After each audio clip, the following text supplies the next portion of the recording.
ஜெய் ஸ்ரீ மாத்ரே நமக. ஜெய் குருதத், ஜெய் குரு பரசுராம். நமஸ்காரம். நான் கரூர்லேருந்து வல்சலா பணிக்கர், பிரசன்ன ஜோதிடர். இன்னைக்கு நம்ம 2026ஆம் ஆண்டுக்குண்டான புத்தாண்டு ராசி பலன்கள் ரிஷப ராசிக்கு எப்படி இருக்குன்னு பார்க்க போகிறோம். இந்த ரிஷப ராசியை பொறுத்த வரைக்கும் நான் சொல்லக்கூடிய பலன்கள் பார்த்திங்கன்னா பொதுவான பலன்கள் தான். உங்களுடைய சுய ஜாதகத்தில் 100% துல்லியமான பலன்கள் அப்படின்னா உங்களுடைய ஜனனகால ஜாதகத்தில் என்ன லக்னம், என்ன ராசி, இப்போ என்ன திசா புத்தி போயிட்டு இருக்கு, அப்புறம் கோச்சாரத்துடைய நிலைகள், இது எல்லாத்தையும் வச்சு நம்ம ஒரு கணிப்பை கணிச்சு அப்புறம் தான் உங்களுக்கு ஒரு 100%ஆன பலன்களை சொல்ல முடியும். ஆனால் இப்போ நான் சொல்லக்கூடியது பொது பலன்கள். இது ஒரு 80% கரெக்டாக தான் இருக்கும். இந்த 2026ஆம் ஆண்டு எப்போ பிறக்குது அப்படின்னா கார்த்திகை நட்சத்திரம் 4ஆம் பாதம், அதே மாதிரி சுபயோகம், பாலவ கரணம், துவாதசி திதி, கன்னியா லக்னத்தில் இந்த வருடம் பிறக்குது. இந்த வருடம் உங்களுடைய நட்சத்திரத்தில் தான், ரிஷபராசியில் தான் இந்த வருடமே பிறக்குது.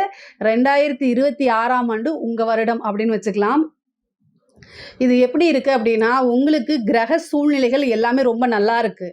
அது என்னன்னா 11ஆம் இடத்துல சனி, லாபஸ்தானத்தில் சனி. ரிஷப ராசியில் பிறந்தவங்களுக்கு சனியோடைய திசையோ அல்லது சனியோடைய புத்தி, குரு திசை, ராகு திசை இந்த மாதிரி இருந்தாலும், சனி புத்தி இருந்தாலும் ரொம்ப ரொம்ப அருமையாக இருக்கும். அதே மாதிரி குரு திசை நடக்கிறவங்களுக்கும் இது ரொம்ப நல்லது தான். ஏன்னா குரு பார்வை கோடி நன்மை. இப்போ உங்களுடைய ராசியில் 2ல் இருக்காரு. அடுத்த 6 மாதம் கழிச்சு 3ஆம் இடத்துக்கு குரு வந்துருவார். அப்போவும் குரு 11 பார்ப்பாரு, லாபஸ்தானத்தை பார்த்துருவாரு. அதுவும் ரொம்ப நல்ல அமைப்பு. அது போக 10ஆம் இடத்துல தொழில் ஸ்தானத்தில் ராகு எந்த இடத்துல இருந்தாலும் அபிவிருத்தி, அதாவது ஒரு விஷயத்த பல மடங்கு பெருக்கி விடுவார். அந்த விஷயம் ரொம்ப ரொம்ப உங்களுக்கு நல்லா இருக்கு. பொதுவாகவே பார்த்தீங்கன்னா உங்களுடைய அமைப்புகள் பொறுத்த வரைக்கும், ரிஷபராசியை பொறுத்த வரைக்கும் பொருளாதார வாழ்க்கை மிக சிறப்பாக உயர்வாக தான் இருக்குது. கடுமையாக உழைக்கணும். ரிஷபராசிக்கு சொல்லவே தேவையில்லை. பொதுவாகவே ஸ்டார்டிங் ட்ரபிள் கொஞ்சம் இருந்தாலுமே மிகப்பெரிய லெவலில் அவங்க சாதனை புரியக்கூடியவங்களாக இருப்பாங்க. ஒரு விஷயமுமே இல்லாமல் 0ல் ஆரம்பித்து மிகப்பெரிய லெவலில் சக்ஸஸ் ஆகக்கூடிய ராசிகளில் ரிஷபராசியும் ஒரு ராசி தான். அதோடைய சிம்பலே என்னது, மாடு தான். அது மாதிரி கடுமையாக நீங்கள் உழைப்பீங்க. பலனை உங்களுக்கு கட்டாயம் கடவுள் கொடுத்தே ஆவார். உங்களுக்கு 10ஆம் இடத்துல ராகு இருக்குது. தொழில் ரீதியாக நிறைய விஷயங்களை நீங்கள் முயற்சி பண்ணுங்கள். தொழில் ரீதியாக பெரிய லெவலில் வருமானம், நீங்கள் என்னென்னலாம் கஷ்டப்பட்டீங்களோ அந்த கஷ்டத்துக்கு எல்லாமே பலனை இந்த 2026ஆம் ஆண்டு கட்டாயம் கை மேலே நீங்கள் எடுத்துருவீங்க. குருவும் உங்களுக்கு 2ஆம் இடத்துல தனஸ்தானத்தில் இருக்கார். ஸோ அதனால் தொழில் மூலியமாக உங்களுக்கு நிறைய நன்மைகள் இருக்குது. நல்ல லாபங்கள், 11ல் லாபம். 10க்குடையவர் யார் அப்படின்னா சனி. அவர் 11ஆம் இடத்துல கோச்சாரத்தில் இருக்கார். அப்போ என்னென்னா தொழில் மூலியமாக நல்ல லாபங்களை ஈட்டக்கூடிய வருடம் தான் இந்த வருடம். நிறைய புது புது முயற்சிகளை போடுங்க. உழைக்கிறதுக்கு தயங்காதீங்க. அதே மாதிரி நீங்கள் எந்த அளவுக்கு உழைக்கிறீங்களோ அதே அளவுக்கு மைண்ட் ஒர்க்கும் பண்ணுங்கள். புத்திசாலித்தனமாகவும் நீங்கள் இருந்து செயல்பட்டால் மட்டும்தான் இந்த வருடம் உங்கள் கையில் பெரிய லெவலில், அதாவது லட்சம், கோடி அந்த மாதிரி உங்கள் கையில் தங்கும். நீங்கள் ஒரு டார்கெட்டை வச்சுக்கணும். அந்த டார்கெட்டை கட்டாயம் அச்சீவ் பண்ண முடியும். ஏன்னா கிரக சூழ்நிலைகள் எல்லாமே இந்த வருடம் பரிபூரணமாக உங்களுக்கு நல்லாசியை தான் கொடுக்குது. 4ஆம் இடத்துல இருக்கக்கூடிய கேது, வண்டி வாகனங்களில் போகும்போது கவனமாக இருக்கணும். வீடு கட்டுறது, அதே மாதிரி ஒரு கடன் வாங்கி வீடு கட்டுறது, இந்த மாதிரி விஷயங்களில் ஒரு கடனுக்கு போகிறீங்க அப்படின்னா, கடன் எடுத்து ஒரு லோன் எடுத்து ஒரு வீடு கட்டுறீங்க அப்படின்னா அந்த விஷயங்களில் யோசித்து அதுக்கப்புறம் போகணும். மற்றபடி எல்லா விஷயமுமே உங்களுக்கு ரொம்ப ரொம்ப நல்லா இருக்குது. 10ஆம் இடத்துல இருக்கக்கூடிய ராகு தொழில் பார்த்திங்கன்னா அபிவிருத்தி ஆகிறது. உற்பத்தி சார்ந்த தொழில்களுக்கெல்லாம் இது நன்மையை கொடுக்கும். வெளிநாடுகளுக்கு பயணம், உத்தியோக ரீதியாக பார்த்திங்கன்னா ஒவ்வொரு விஷயமும் கவனமாக செய்யணும். ஆனால் ப்ரொமோஷன் இருக்குது. அதே மாதிரி கடல் தாண்டி போய் உங்களுக்கு சம்பாதிக்கக்கூடிய அமைப்புகள். ஒரு சிலர்லாம் ஃபாரின் கண்ட்ரி போய் வெளிநாட்டில் போய் வேலை பார்க்கணும்னு நினச்சிட்டு இருப்பீங்க. இந்த 2026ஆம் ஆண்டு உங்களுக்கு இந்த யூரோப்ஸ் கண்ட்ரிஸ் போகிறதுக்குண்டான அமைப்புகளை ஏற்படுத்தி கொடுக்கும். அது எல்லாமே கட்டாயம் நீங்கள் யூஸ் பண்ணிக்கணும். ஒரு சிலருக்கு பார்த்திங்கன்னா வெளி மாநிலங்களுக்கு செல்லக்கூடிய அமைப்பு, உத்தியோகத்தில் இருக்கிறவங்க வெளி மாநிலங்களுக்கு செல்லக்கூடிய அமைப்புகள் இருக்குது. நிறைய மாற்றங்கள் இருக்குது. தொழில் ரீதியாகவும் சரி, உத்தியோக ரீதியாகவும் சரி. உத்தியோக ரீதியாக உயர்வுகள் இருக்குது. குரு ஜூன் மாதத்துக்கு அப்புறம் பெயர்ச்சியாகி 3ஆம் இடத்துக்கு, உங்கள் ராசிக்கு 3ஆம் இடத்துக்கு வராரு. அப்போ அந்த 3ஆம் இடத்துக்கு வரும்போது கட்டாயம் ஒரு ப்ரமோஷனை கொடுத்துருவார். 3ஆம் இடத்துலேருந்து 9ஆம் இடத்தையும் 11ஆம் இடத்தையும் பார்ப்பார். அப்போ என்னென்னா உங்களுக்கு உங்களுக்கு உத்தியோகத்தில் உயர்வு, அதே மாதிரி சேலரி இன்க்ரிமெண்ட்டு, நல்ல காசு பணமும் வரும். நீங்கள் நினச்ச இடத்துல வேலை பார்க்கக்கூடிய அமைப்பும் இருக்கும். ஒரு சிலர்லாம் இந்த கம்பெனியை விட்டு வேறு கம்பெனி, வேறு ஒர்க்கு போகலாமா அப்படின்னு நினச்சிட்டு இருக்கவங்களுக்குலாம் இந்த வருடம் உறுதியாக மாற்றம் உண்டு. அதே மாதிரி அரசாங்க துறையில் இருக்கவங்களுக்கு ரொம்ப ரொம்ப அருமையாக இருக்குது. உங்களுக்கு வந்து பதவி உயர்வும் இருக்குது, அதே மாதிரி உத்தியோக உயர்வும் இருக்குது, நல்ல காசு பணம் சம்பாதிக்கக்கூடிய அமைப்புகளும் இருக்குது. ஏற்கனவே உத்தியோகத்தில் இருக்கிறவங்க இன்னொரு அடிஷ்னலாக பிஸ்னஸ் ஸ்டார்ட் பண்ணுறது, சின்னதாக ஒரு ஸ்டார்ட் அப்பு, ஃப்ரீலான்சர்ஸ், இந்த மாதிரி விஷயங்கள்லாம் இந்த வருடம் உங்களுக்கு இருக்குது. கரெக்டாக நீங்கள் பிடிச்சிக்கிட்டீங்க அப்படின்னா நல்ல லெவலில் செட்டில் ஆயிடலாம். உங்களுடைய இது வந்து கெரியர் வந்து க்ரோத் ஆகிற டைம் தான் இந்த வருடம். அதனால் இதை கரெக்டாக நீங்கள் யூஸ் பண்ணிக்கோங்க. படிக்கக்கூடிய குழந்தைகளுக்கு படிப்பில் நல்ல மார்க் எடுத்து தேர்ச்சி பெறக்கூடியது, கல்வி ரீதியாக அதாவது படிப்பு ரீதியாக வெளி மாநிலம் செல்லக்கூடிய அமைப்பு, வெளிநாடு செல்லக்கூடிய அமைப்புகள்லாம் இந்த வருடம் உறுதியாக உங்களுக்கு உண்டு. நீங்கள் வந்து வெளிநாட்டுக்கு வேலைக்கு போவீங்க, அதே நேரத்தில் அங்கே போயிட்டு ஒரு யூனிவர்சிட்டியில் ஷார்ட் கோர்ஸ் மாதிரி ஜாயின் பண்ணிவிட்டு அங்கேயே பார்ட் டைமாக வேலை பார்க்கக்கூடிய அமைப்புகள்லாம் உங்களுக்கு இருக்குது. அந்த மாதிரி உங்களுக்கு யோசனை இருந்தால் கட்டாயம் இந்த வருடத்தை யூஸ் பண்ணிக்கோங்க. இதில் இருந்து உங்களுடைய சக்ஸஸ் டைம் அப்படிங்கிறது ஸ்டார்ட் ஆகுது. ஸோ வெளிநாடுகளுக்கு போகிறது, படிப்பில் வந்து நல்ல பெரிய லெவலில் அச்சீவ் பண்ணுறது, இந்த மாதிரி அமைப்புகளும் இருக்குது.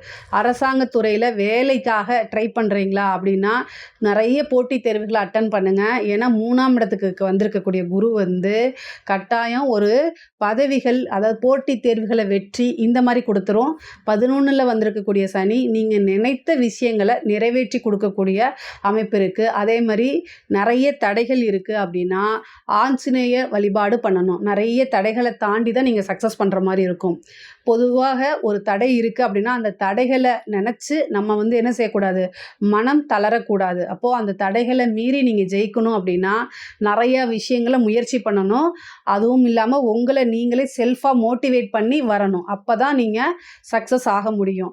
அதே மாதிரி ரிஷப ராசியில் இருக்கக்கூடிய பெண்களை பொறுத்த வரைக்கும் எப்படி இருக்குது அப்படின்னா ரொம்ப ரொம்ப சிறப்பான வருடம். நீங்களாகவே செல்ஃப் எம்ப்ளாய்டாக ஆகிறது, உத்தியோகத்தில் இருக்கவங்களுக்கு நல்ல வளர்ச்சி, புதுசாக ஒரு சொத்து சேர்க்கை இருக்குது, ஆடை ஆபரண சேர்க்கை இருக்குது, கணவன் மனைவி வழியே ஆதாயங்கள். ஒருத்தர் கணவனாக இருந்தால் மனைவியும், மனைவியாக இருந்தால் கணவனும் ஒருவரை ஒருவர் அனுசரித்து ஒருத்தர் மூலிமா ஒருத்தருக்கு ஆதாயம் அப்படிங்கிறது இருக்குது.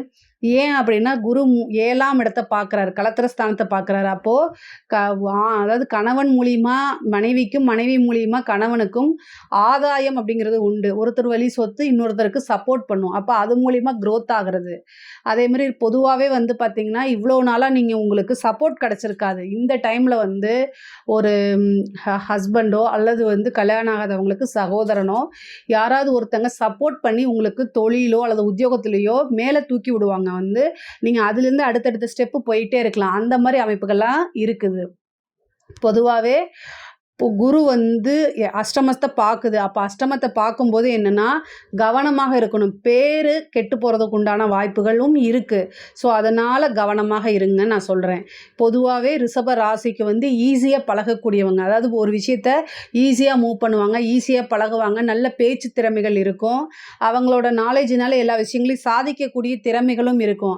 ஆனால் அது வந்து பொதுவாகவே சொசைட்டி வந்து ஆண்களை வேறு மாதிரி பார்க்குது, பெண்களை வேறு மாதிரி பார்க்குது. அதனால் பேறுகள் கெட்டு போகிறதுக்கு வாய்ப்புகள் இருக்குது. அதனால் கவனமாக இருங்க. அஷ்டமத்தை குரு பார்க்குறதுனால சொல்கிறேன். அதுவும் முக்கியமாக வந்து பார்த்திங்கன்னா குரு திசை நடக்கக்கூடிய பெண்கள் மாங்கல்ய ஸ்தானத்தை குரு பார்க்குது, சனியும் பார்க்குறாரு. சனி எப்போல்லாம் அஷ்டமஸ்தானத்தை பார்க்குதோ அந்த டைமில் வந்து ஒன்று கணவருடைய ஆயுள் ஆரோக்கியத்துக்கு ப்ராப்ளம் வரலாம், அல்லது நேம் கெட்டு போகிறதுக்கு வாய்ப்புகள் இருக்குது. இதை தவிர்க்கிறதுக்கு வழிபாடு பண்ணிக்கோங்க. உங்கள் இஷ்ட தெய்வ வழிபாடு, குலதெய்வ வழிபாடு பண்ணுங்கள். இஷ்ட தெய்வத்தை ரொம்ப நல்ல கெட்டியாக பிடிச்சிக்கோங்க. ஏன்னா ஆயுள் ஸ்தானத்தை பார்க்கறதுனால உங்களுக்கும் பொதுவாகவே ரிஷப ராசிக்காரங்களுக்கு வந்து என்னென்னா அஷ்டமஸ்தானத்தை குருவும் சனியும் பார்க்கறதுனால என்ன ஆகும் அப்படின்னா இந்த சர்ஜரி, விபத்து இந்த மாதிரி விஷயங்கள் நடக்கிறதுக்கு வாய்ப்புகள் இருக்குது. இதை தவிர்க்கிறதுக்கு வந்து பார்த்திங்கன்னா கருப்பணசாமி வழிபாடுன்னு சொல்லுவாங்க. அந்த ஊர் எல்லை காவல் தெய்வம்னு இருக்கும். நீங்கள் எந்த ஊரில் இருக்கீங்களோ அந்த ஊரில் கருப்பு சாமி, அதே மாதிரி சுடலை மாடன், இந்த மாதிரி சாமிகள் இருக்கும். அந்த சாமிக்கு போய் எல்லை சாமின்னு சொல்லுவோம் இல்லையா, அந்த ஊர் எல்லைக்கு உட்பட்ட சாமி தெய்வம், அந்த தெய்வத்துக்கு வந்து காவல் தெய்வத்துக்கு போய் தீபம் போட்டு ஆராதனை அபிஷேகம் பண்ணுங்க. அதாவது நீங்கள் வந்து ஒரு கோழி பலி கொடுக்கலாம். இது மாதிரி ஏதாவது ஒரு விஷயங்களை உங்களால் என்ன முடியுதோ அட்லீஸ்ட் தேங்காய் பழமாவது உடைச்சி சாமி கும்பிட்டுட்டு வாங்க. அது வந்து உங்களுக்கு பாதுகாப்பாக இருக்கும். வரக்கூடிய விஷயத்த தலைக்கு வரத தலப்பாயோட நிறுத்திரும். அந்த மாதிரி. அதே மாரி வந்து பார்த்தீங்கன்னா, உங்களுக்கு குரு பார்வை வந்து பார்த்தீங்கன்னா 6ஆம் இடத்துக்கு இருக்கு. கடன் ரீதியா இருக்கக்கூடிய பிரச்சனைகள் மெல்ல மெல்ல உங்களுக்கு இப்ப சால்வ் ஆகும். நெறைய கமிட்மெண்ட்லாம் இருப்பீங்களா, அந்த கமிட்மெண்ட் எல்லாம் ஒவ்வொன்னா செஞ்சுகிட்டே வருவீங்க. இந்த கமிட்மெண்ட் அப்படிங்கக்கூடிய விஷயங்கள் எல்லாமே அப்படியே கொஞ்சம் கொஞ்சமா இருக்கும், போகும். அதே மாரி நீங்க நெறைய விஷயங்கள் வந்து கடன் ரீதியா இருந்து நெறைய கஷ்டப்பட்டுருப்பீங்க இதுவரைக்கும். இந்த கடன் ரீதியா இருக்கக்கூடிய பிரச்சனைகள் அப்படியே ஒவ்வொன்னா டிக் பண்ணி இவங்களுக்கு குடுக்கணுமா, இந்தா அப்படின்னு சொல்லி அந்த மாரி கடன் ரீதியா இருக்கக்கூடிய பிரச்சனைகளுக்கெல்லாம் ஒரு முடிவு காலம். கோர்ட்டு, கேஸ் வழக்குகள்ல இருந்து விடுதலை கிடைக்கக்கூடிய அமைப்புகள். விடுதலை மீன்ஸ் கோர்ட் உங்களுக்கு ஃபேவரா, கேஸ் உங்களுக்கு ஃபேவரா அமையறதுக்கு உண்டான வாய்ப்புகள் இருக்கு. ஒரு சிலருக்குலாம் பஞ்சாயத்து வரைக்கும் பேசி சுமூகமா பஞ்சாயத்திலே தீர்த்துக்கக்கூடிய அமைப்புகள்லாம் இருக்கு. அதே மாரி வந்து ஹெல்த் ரீதியா நீங்க பார்த்துக்கணும். ஹெல்த் ரீதியா பாதிப்புகள் இருக்கு. மருத்துவ செலவு இருக்கு. அதே மாரி தாயாருடைய சொத்துக்கள் வரதுக்கு உண்டான அமைப்புகள் இருக்கு. தாய் வழி சொத்துக்கள் வரதுக்கு உண்டான அமைப்புகள் இருக்கு. தந்தைக்கு மருத்துவ செலவு இருக்குங்க.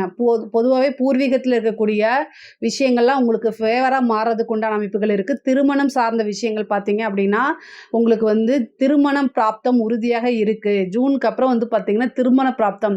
திருமணத்தில தடைகள்லாம் நீங்கி, திருமண பிராப்தம் குரு குடுத்துருவாரு. ஏன்னா 7ஆம் இடத்துக்கு குரு பார்வை, களத்திர ஸ்தானத்துக்கு குரு பார்வை இருக்கு. அதனால அமைப்புகள் ரொம்ப ரொம்ப நல்லா இருக்கு. அதே மாரி புத்திர பாக்கியம் இருக்கா அப்படின்னா, 5ஆம் இடத்துக்கு சனியோட தான் இருக்கு. அதனால அது ரீதியா உங்களோட ஜாதகத்தில தான் நீங்க அத பார்த்துக்கணும். கோச்சார ரீதியா குருவோ, ராகு, கேதுவோ எதுவும் இல்ல. சனிங்கிறது கால தாமதத்தை ஏற்படுத்தும். அதனால ஆஞ்சநேய வழிபாடு பண்ணிக்கங்க. இல்ல அப்படின்னா உங்களோட சுய ஜாதகத்தில பார்த்து அதுக்குண்டான பரிகாரங்கள பண்ணிக்கங்க. ஆனா திருமணம் சம்மந்தப்பட்ட விஷயங்கள்லாம் உங்களுக்கு உறுதியாக இருக்கு. பொதுவாவே ரிஷபராசிக்கு வளர்ச்சி அப்படிங்கிறது நல்லா இருக்கு. அரசியல் ரீதியா இருக்கிறவங்களுக்குலாம் ரொம்ப ரொம்ப உயர்வாக இருக்கு. இந்த வருடம் வந்து 2026ல அரசியல்ல நீங்க பெரிய ஆளா வரதுக்கு உண்டான அமைப்புகள் இருக்கு. அரசாங்கத் துறையில இருக்கவங்களுக்கு ரொம்ப ரொம்ப நல்லா இருக்கு. கலைத்துறை சம்மந்தப்பட்டவங்களுக்குலாம் மிகப்பெரிய லெவல்ல உயர்வு இருக்கு. புதுசா நெறைய ஆப்பர்ச்சுனிட்டீஸ் வரும். அத கரெக்ட்டா யூஸ் பண்ணிக்கங்க. பெரிய பெரிய விருதுகள் கிடைக்கும். நீங்க யாரு, என்ன, எப்படிப்பட்ட ஆளு, உங்களுடைய டேலண்ட் என்ன அப்படிங்கிறது உலக அறிஞ்ச விஷயமா மாறுறதுக்கு இந்த வருடம் உங்களுக்கு உதவி செய்யும். அதனால அத கரெக்ட்டா யூஸ் பண்ணிக்கங்க. பொதுவாவே ரிஷப ராசிக்கு அதிபதி சுக்கிரன். அந்த சுக்கிரனே கலைத்துறை சம்மந்தப்பட்ட கிரகம் தான். அதனால உங்களுக்கு ஈஸியா நெறைய வாய்ப்புகள் கிடைக்கும். அரசியல் துறை சம்மந்தப்பட்டவங்களுக்கு மட்டும் ரொம்ப ரொம்ப அருமையாக இருக்கு. சனி உங்களுடைய ராசிய பாக்குது. அதே மாரி 10 குடையவர் 11ல இருக்காரு. அப்ப லாபஸ்தானம். சரி ஓகே. 4ஆம் இடத்துல இருக்கக்கூடிய கேது, அதுதான் உங்க பதவிக்கு தான் போட்டிகள் ஏற்படும். அப்ப நெறைய சூழ்ச்சிகள நீங்க கையாளணும். சூழ்ச்சிகள உங்களுக்கு பண்ணுவாங்க. அந்த சூழ்ச்சிகள பிரேக் பண்ணி நீங்க வரணும். எப்பேர்ப்பட்ட சூழ்ச்சிகளா இருந்தாலும் அத சாதுரியமா உடைச்சு மேல வரணும். நீங்க அரசியல்வாதியா இருக்கீங்க. உங்களுக்கு இப்போ கொஞ்சம் டைம் நல்லா இல்ல அப்படின்னா, பரிகாரங்கள் கேளுங்க. தனிப்பட்ட முறையில நான் உங்களுக்கு கண்டிப்பா உங்களுக்கு சொல்லிக் குடுக்குறேன். என்ன பரிகாரம் பண்ணணும்னு நான் சொல்லிக் குடுக்குறேன். பொதுவாவே வந்து நெறைய குரோத் பண்றதுக்கு ரிஷபராசிக்காரங்க நல்ல குரோத் பண்றதுக்கு நல்ல அமைப்புகள், கெரியர் டெவலப்மெண்ட் இருக்கு. காசு பணம் வரதுக்கு உண்டானதும் இருக்கு. பல வகைகள்ல இருந்து காசு பணம் வரும். இது மாரி விஷயங்கள் எல்லாமே நன்மைகளா தான். இந்த 2026ஆம் ஆண்ட பொறுத்தவரைக்கும் உங்களுக்கு நெறைய நன்மைகள் தான் இருக்குது. நம்ம இந்த 2026ஆம் ஆண்டு வந்து உங்களுக்காக நீங்க நல்ல கெரியர்லயும் சரி, மத்த பர்சனல் லைஃப்லயும் சரி நல்ல நன்மைகள பெறணும். மேலும் மேலும் வளர்ச்சி அடையணும். உங்களுக்காக நான் என்னுடைய அம்பாள்ட்ட பிரார்த்தனை பண்ணிக்கிறேன். நம்மளுடைய சேனல லைக் பண்ணுங்க, ஷேர் பண்ணுங்க, சப்ஸ்கிரைப் பண்ணுங்க. நன்றி, வணக்கம்.